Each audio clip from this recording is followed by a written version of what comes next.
Muli mga kababayan, ang Pangulo ng Republika ng Pilipinas, His Excellency Ferdinand R. Marcos Jr. Magsikap ng mabuti at nang guminhawa tayo. Bagong malaki natin sa mundo at ipamalas ang bagong Pilipino at bagong Pilipinas.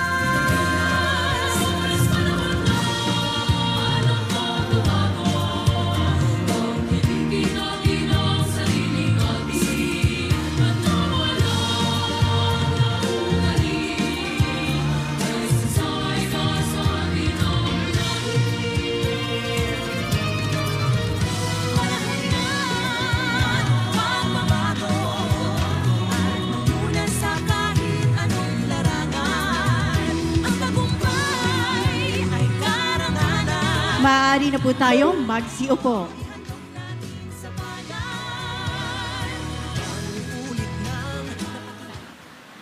Sa muli, maaari na po tayong umupo.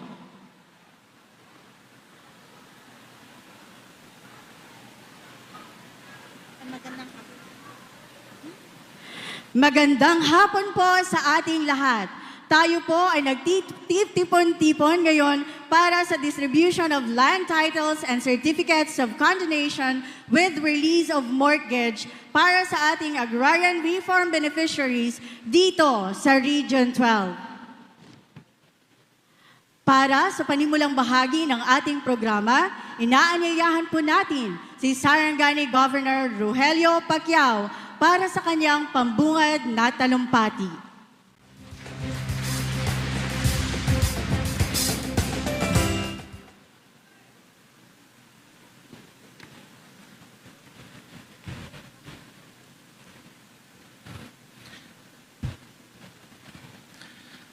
Sa ating minamahal at buting Pangulo, His Excellency President Ferdinand Romualdez Marcos Jr., Senator Manny Pacquiao, supposed to be here, pero wala po siya. To all the esteemed representatives, governors, mayors, and officials of Soxargen, various national government agencies, particularly the Department of Agrarian Reform, headed by Secretary Conrado M. Estrella III, at sa lahat ng agrarian reform beneficiaries, mga minamahal kong sarangan, isang mapagpalang araw po sa inyong lahat. Naimbag nga daw kada kayo amin. Maayong hapon kaninyong tanan. Sa ngalan po ng buong probinsya, nais kong ipaabot ang aming taos-pusong pasasalamat sa ating minamahal na Pangulong Bongbong Marcos sa inyong personal na pagbisita at higit sa lahat sa inyong walang sawang pagtulong sa ating mga mamamayan.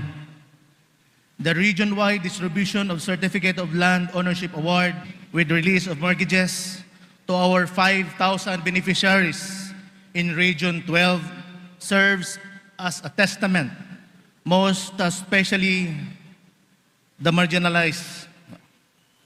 Our activity today is a reaffirmation of our government's commitment to uplifting the lives of every family, every worker, and every individual across our great nation. Indeed, governance at its core is about service. Kaya naman, to the Department of Agrarian Reform, various national government agencies, national and local government units and officials, maraming salamat sa inyong malasakit sa sambayanang Pilipino. Bilang gobernador ng aming probinsya, kasama ang lokal na pamahalang Sarangani, buo ang aming suporta sa mga proyekto at inisyatiba ng ating Pangulo tungo sa inaasam nating bagong Pilipinas. We are eager to contribute and align our projects and activities with the vision of our President to ensure that the goals we share for our beloved country's growth are achieved. As we move forward, may this event remind us of the strength that lies in unity, the power of empathy, and the boundless potential that can be unlocked when a government and its people work together.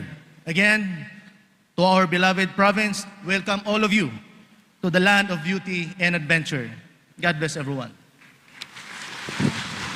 Maraming salamat po, Governor Pacquiao. Ngayon naman po, ating inaanyayahan si Agrarian Reform Secretary Conrado Estrella III para sa kanyang mensahe.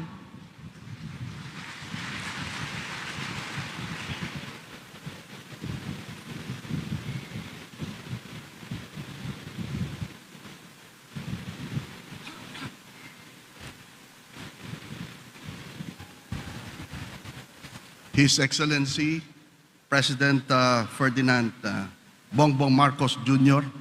Palakpakan ho natin ang ating presidente. Ang kasamahan ho namin sa gabinete, ang idol ko po, mas gwapo ho sa akin ng isang paligo lamang. Wala akong iba kung hindi si Secretary Anton Lagdameo Jr. At ganoon din ho, ang isa pa hong member ng kabinete, si Secretary Leo Magno.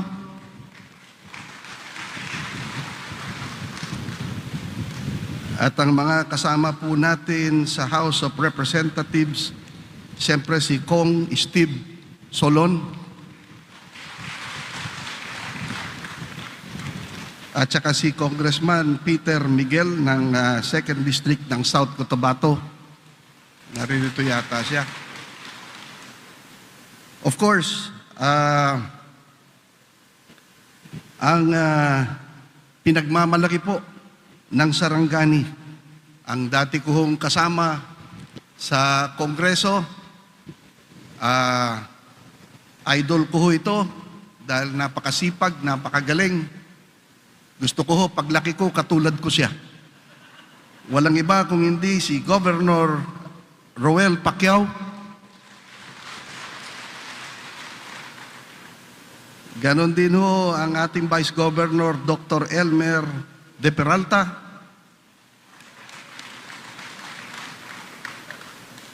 At ang mayor ang governor ng South Cotabato, isa pa hong idol ko ito,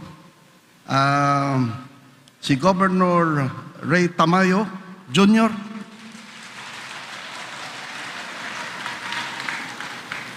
At ang isa ho sa pinakabatang mayor sa buong Pilipinas at dati na hong tumutulong sa Agrarian Reform Beneficiaries si Governor Dato Pax Ali Magunda Dato, Sultan Kudarat. At siyempre ang pinakamagandang Governor sa buong Pilipinas.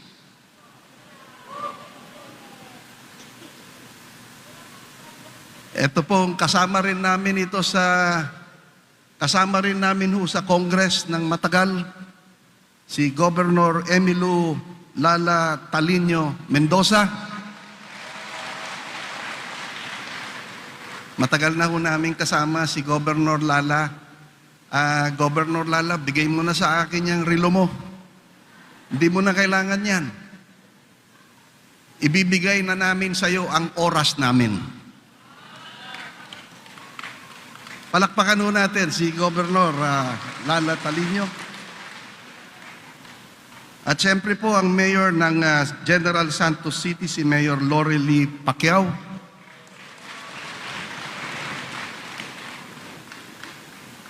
At nais ko rin hong batiin ang mga kasamahan natin sa Department of Agrarian Reform. Nandito po si Undersecretary Louie Pangulayan. Tumayo ka nga, Louie. Nakatayo ka na? O sige.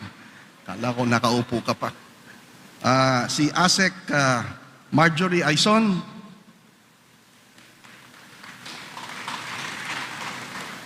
At siyempre ang ating napakagandang Regional Director, si Director Mariani Baunto. Ayan ho. At lahat po ng membro ng Department of Away and Reklamo Family. DAR Family. Palakpakan ho natin sila. Siyempre ho, ang nais kong batiin ay wala hong iba kung hindi ang ating superstar itong araw na ito. Walang iba kung hindi kayong lahat na agrarian reform beneficiaries. Maayong hapon kaninyong tanan, nalipay ko nga nakalaag midiri sa inyong probinsya na Sarangani. Mabuhay mo tanang mga agrarian reform beneficiaries dinhi. Tama ho ba yung Bisaya ko? At ganoon nais kong batiin. Alam ko ho, maraming katulad namin ni Presidente na Ilocano rito, na imbag nga malam kada tayo amin. Apo, maragsakan na, tato kayo nga Ilocano to'y, kita sapay la kuma, inawit yo datay, kwa tayo, datay taktika tayo, datay panagmulmula tayo titarong. Nga kunada kita kayat mo nga atiddag, titarong mo, agmola ka timani, ijay sirok titarong. Ayan. Mr. President, doon ho tayo magaling mga Ilocano sa para pagtatanim ng talong. Ang ibig sabihin ho noon, kung gusto ninyo ang tanim ninyong talong ay mahaba at matuwid, kailangan magtanim kayo ng mani sa ilalim. Ganun ang ibig sabihin niya.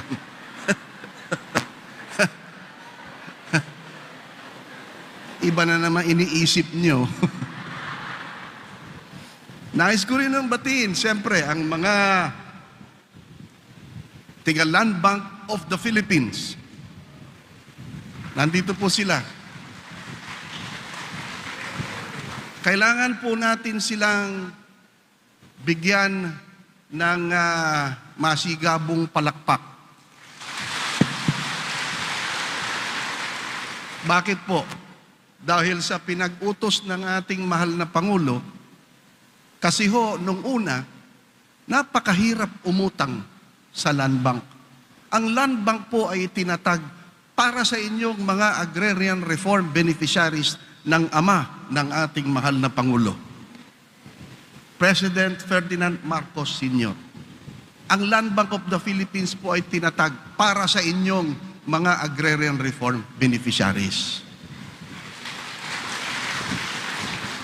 Ngunit mahirap hong umutang noon dahil ang inyong fill upan ay 11 pahina. At kung minsan mahirap, napakahirap mag-fill up nung form. Kasi ho, wala naman tumutulong sa inyo. Ang hirap po noon, ang dami-daming dapat sagutin. Unang-una pa lang, lalagay na ninyo yung pangalan nyo. Pagkatapos, yung edad ninyo. Nakalagay doon, name. Yan, yung pangalan. Conrad Estrella. Date. Pagkatapos, ang dami-daming fill upan. Kung saan pa kayo nag-aral, kung saan ang inyong bukid, meron doon, address, nakalagay pa, yung birth date, nakalagay, yung sex. Yung sex, minsan na ilalagay pa twice a day. Nakalagay.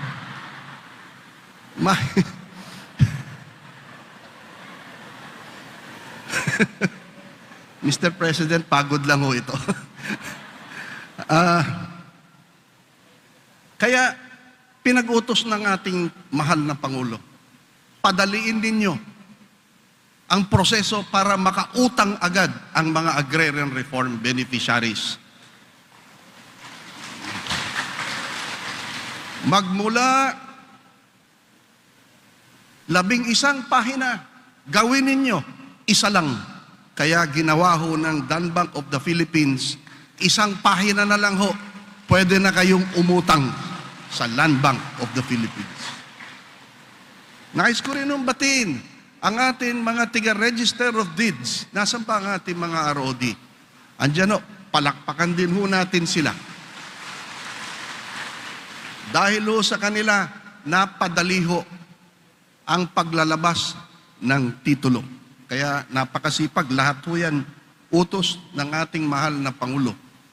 Tatandaan po natin, ang sabi ng ating mahal na Pangulo, nung kauna-unahang State of the Nation address niya, agrarian reform is not only acquisition.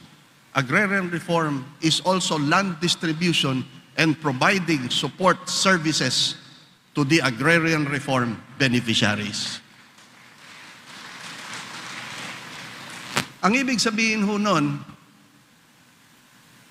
hindi dahil sa nabigyan kayo ng lupa, masaya na ang ating Pangulo. Hindi ho. Ang ating Pangulo, ang gusto ho niya, nabigyan kayo ng lupa.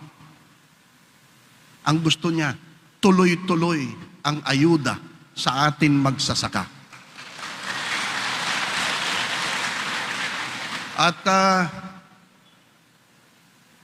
sasamantalahin ko na ho itong araw na ito upang iparating sa inyo na inuumpisahan na ho namin ng regional director natin at ng mga tigadar na pabilisin ang proseso at isang tambak po na farm machineries and equipment ang dadating dito sa Region 12. Yan po ay utos ng ating mahal na Pangulo. Ngayon ho, kailangan pakinggan ho natin ang mga sasabihin ng ating mahal na Pangulo. Makinig po tayong mabuti sapagkat December 5 pa lang ngayon, hindi pa Christmas, ngunit marami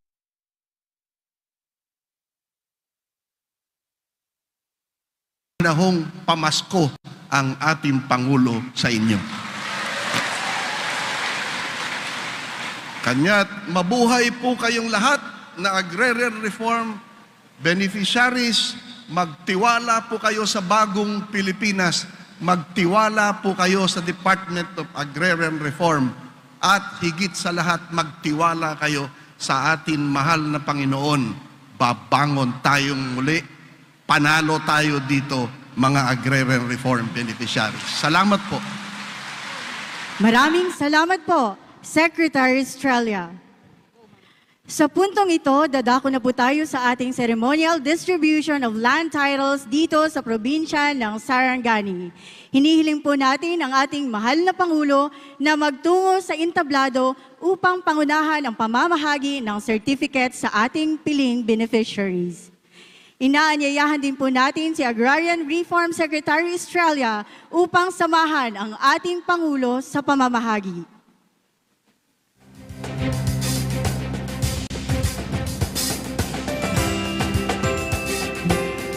Atin na pong tawagin ang piling Agrarian Reform Beneficiaries mula sa probinsya ng Sarangani na tatanggap ng land titles na sina Mr. Mario Acupan,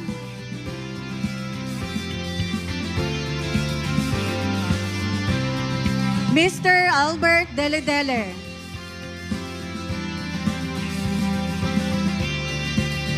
Ms. Remedios Orozco,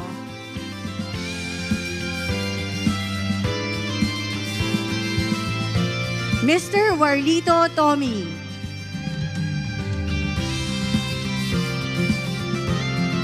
Mr. Mabini Ekoy,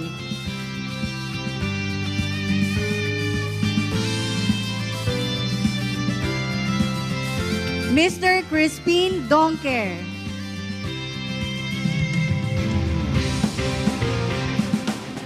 Mr. Jaime Atmogol,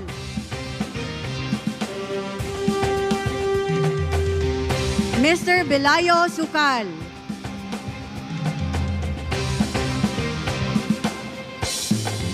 Ms. Jeneline Nomus,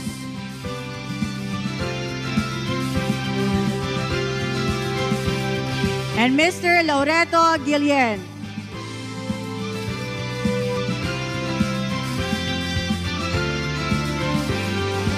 At para naman po sa tatanggap ng Certificates of Condonation with release of mortgage, atin na pong tawagin ang piling Agrarian Reform Beneficiaries na nagmula sa probinsya ng Cotabato. Mr. Eddie Aprentado,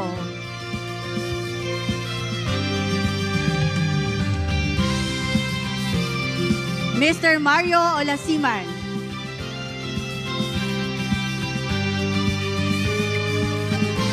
Mr. Fred Magoncia.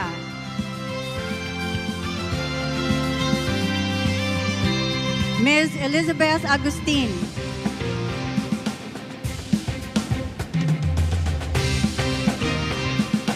Ms. Josephine Dahan Ranises.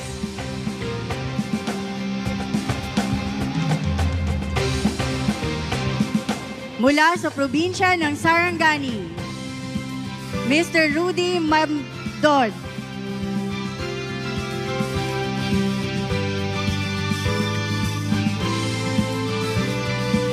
Mr. Joaquin Cansang.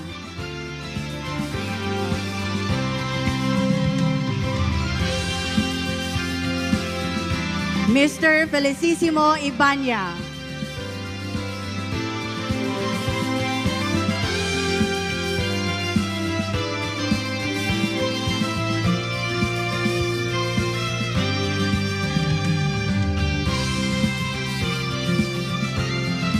Mr. Ernesto Cordova.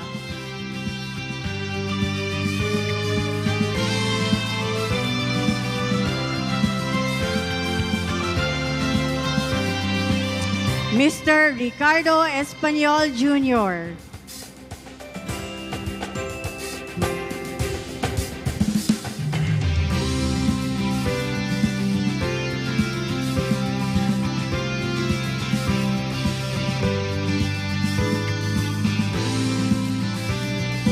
Mula sa probinsya ng South Cotabato, Ms. Celinia Bautista.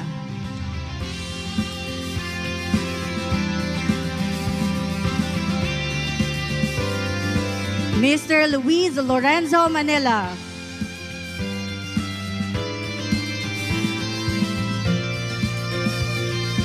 Ms. Maricar Plete.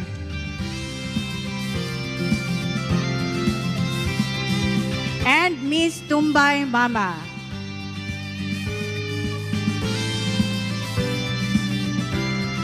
Mula sa probinsya ng Sultan Kudarat, Mr. Hermenegildo Bare.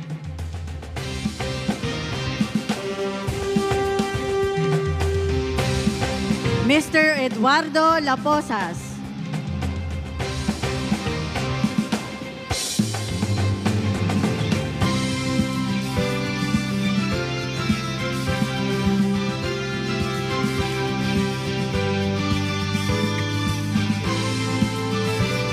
Mr. Danny Bitoon.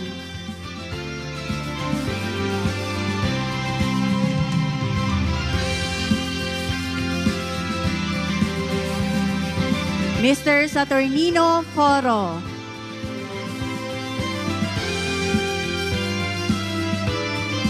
And Mr. Oscar Dumali.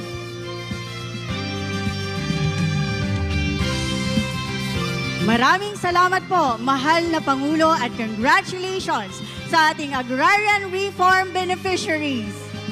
Sa puntong ito, inaanyayahan nating muli si Agrarian Reform Secretary Conrado Estrella III upang ipakilala ang ating panauhing pandangal.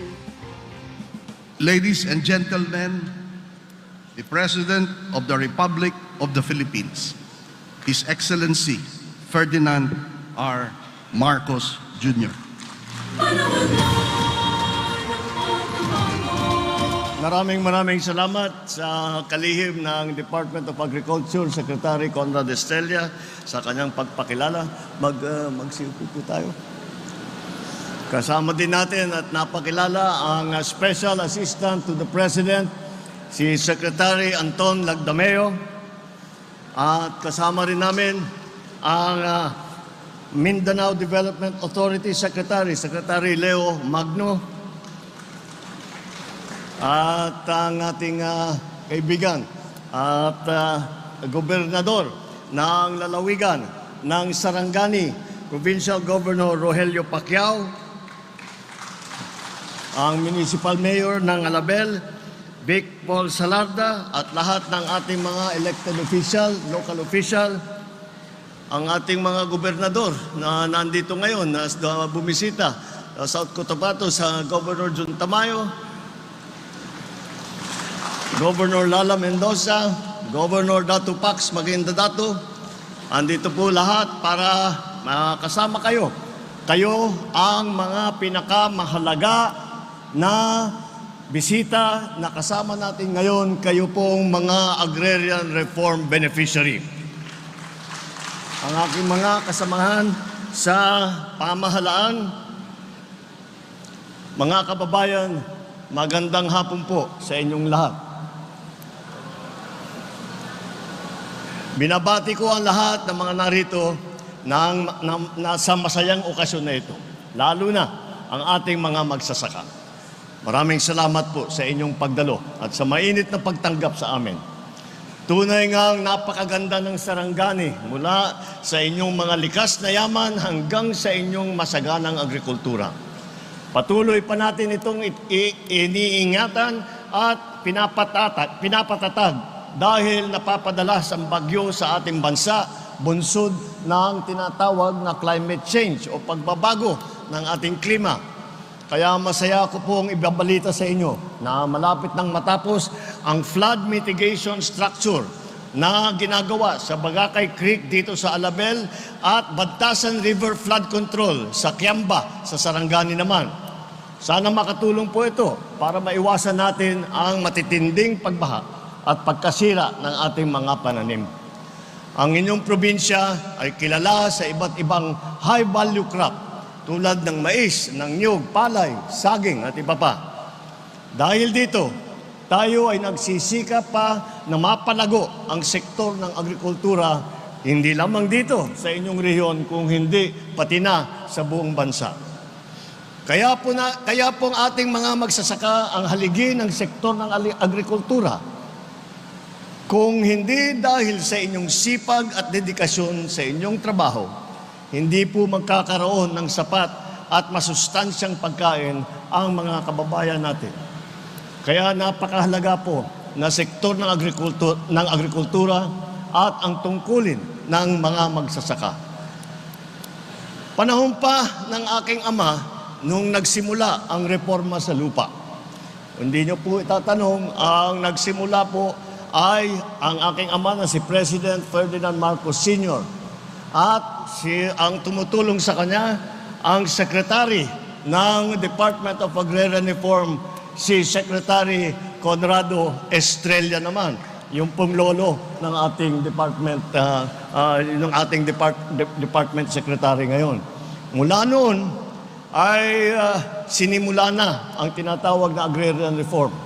At nung kami ay naupo sa aming mga naging katungkulan ngayon, ay tinignan po namin at sabi ko dapat tapos na ito. Bakit hanggang ngayon? Nakikita natin yung record na hindi pa natatapos. Nakakahiya ito. Magagalit sa atin ang ating mga ninuno kung hindi natin tapusin ito. Kaya pilit namin na matapos, na maibigay lahat ng mga CLOA sa lahat ng mga agrarian reform beneficiary bago po kami umalis sa aming mga opisina.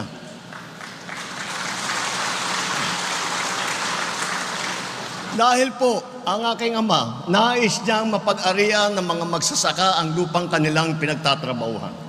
Ngunit sa ilang dekada ng programang ito, nakita ko po na hindi pa rin natin na isasagot ang mga suliranin ng ating mga magsasaka. Kaya po, ating agad binigyang prioridad ang pagsasawalang bisa ng inyong utang sa lupa at ang pagpapabilis ng pagbibigay ng mga titulo dito yung ating tinatawag na CLOA. Ang araw na ito ay katuparan ng hangarin na yan. Kami ay narito upang mamahagi ng mga e-title, CLOA at Certificate of Condonation with Release of Mortgage o yung ating tinatawag na COCROM. Sa araw po na ito, mamimigay po tayo ng 1,251 titulo ng lupa para sa ating mga benepisyaryo dito sa Sarangani. Bukod pa rito, mamamahagi rin tayo ngayon ng mahigit 13,500 COCROM sa mahigit 11,700 benepisyaryo mula sa mga lalawigan ng Sarangani, Cotabato, South Cot at Sultan Kudarat. Sa madaling sabi, mapapawalang bisa ang halos 1 bilyong pisong utang kasama ang amortisasyon, ang interest, mga surcharge ng ating mga magsasaka. Ang inyong naipon na ipambabayad sana sa mga ito, maaari ninyo nang gamitin sa ibang pangangailangan. Maaari na pong gamitin ito sa mga bagong kagamitan upang mas dumami pa ang ani at mas mapataas pa ang kalidad ng inyong kabuhayan. Sa bagong Pilipinas po, ang pangarap natin na sama-sama nating aabutin ang magkaroon ng mas magandang kinabukasan, matatag na agrikultura at mas maunlad na ekonomiya. Gaya po ng sabi ko kanina, patuloy po ang national government kasama ang lokal na pamahalaan sa pag-iisip ng mga bagong paraan kung paano pa kayo na masuportahan. Pinag-aaralan po namin ang mga hakbang upang makasabay ang sektor ng agrikultura sa modernong pamamaraan at pag-aani. Ang hiling po namin sa inyo ay samahan ninyo kami patungo sa pagbuo ng mga pangarap na ito.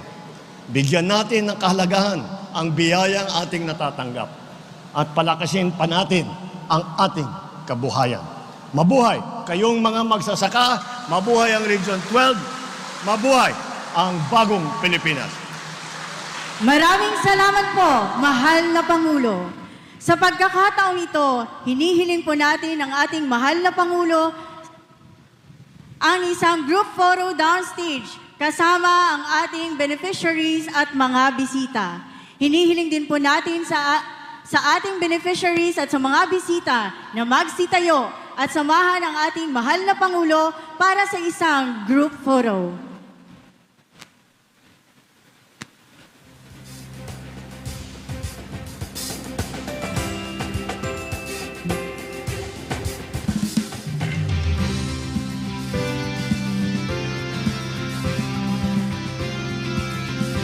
Huwag po tayong lalampas sa linya.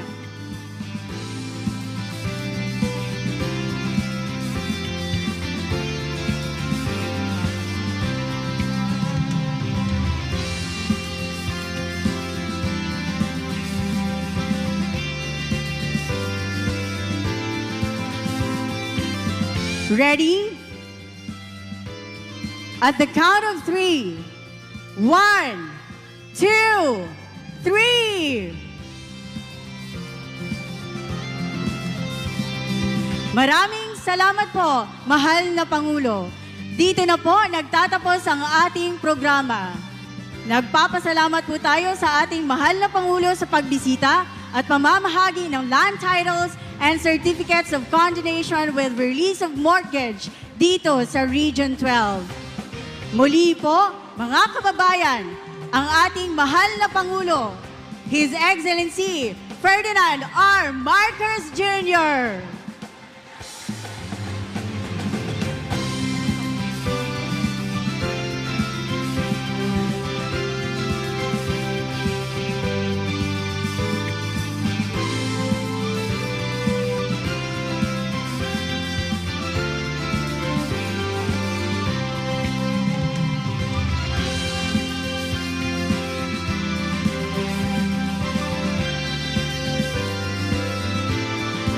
Mangyari lamang po na tayo ay manatili sa ating upuan habang ang mahal na Pangulo ay hindi pa nakakaalis. Maraming salamat po.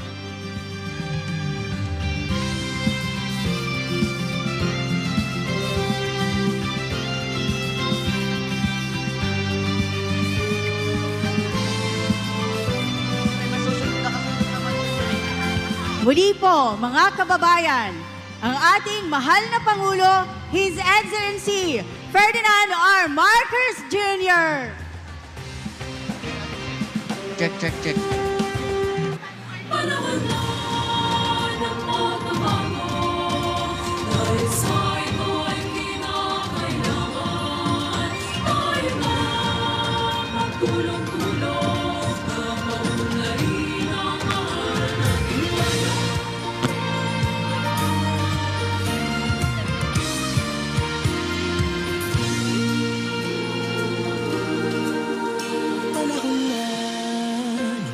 pagbabago, bansa ito ay kinakailangan.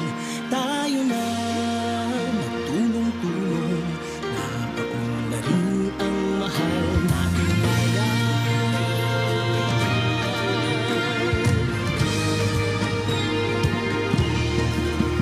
Panahon na magbabago at ayos ang mga dapat ayusin.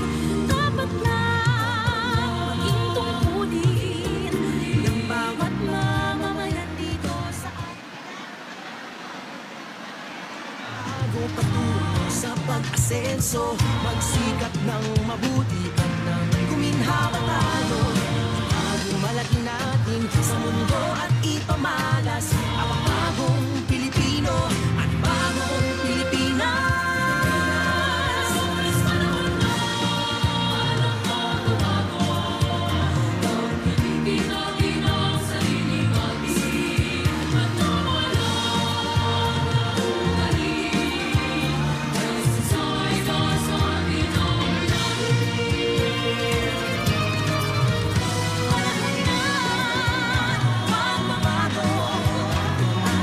Una sa kahit anong larangan, ang tagumpay ay karangalan.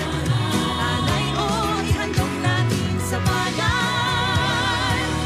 Ang ulit ng napatunayan ng Pilipino, ang husay at takas, kagandahan at talento. Makipagpaligsahan kahit anong oras, bagong Pilipino at bagong Pilipinas. Alright, please, mangyari muna pong maupo. Please settle down everyone. Ay, ngayon po, ilalahad po natin yung ating exit protocol. So, hindi po tayo pwedeng sabay-sabay po na lumabas para maiwasan po natin yung mga stampede po incidents.